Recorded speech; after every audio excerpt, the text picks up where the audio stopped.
Hi, in this lesson, we'll learn how to spot a bottom in stocks using the weekly triangle.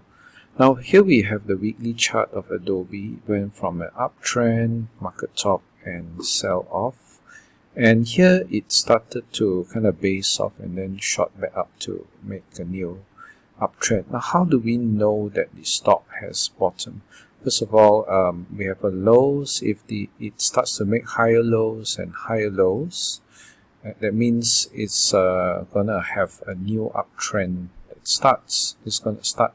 But here we can actually draw a triangle, and triangle can be a continuation pattern or a reversal pattern as well.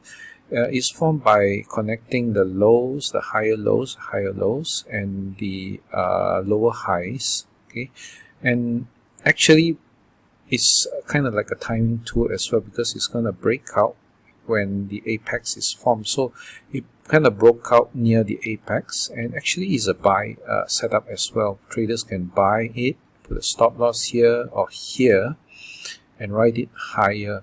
And here we have a bullish cross as well that hinted of new uptrend. Now the other thing we can do is also draw a downtrend line connecting these low highs here.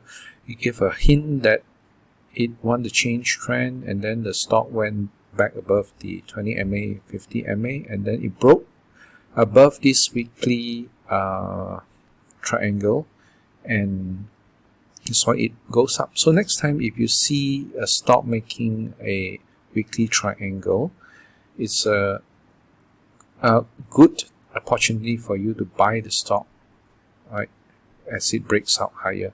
So thank you for listening and watching. I hope you found this short lesson helpful, and if you found it helpful, please like and subscribe to my channel.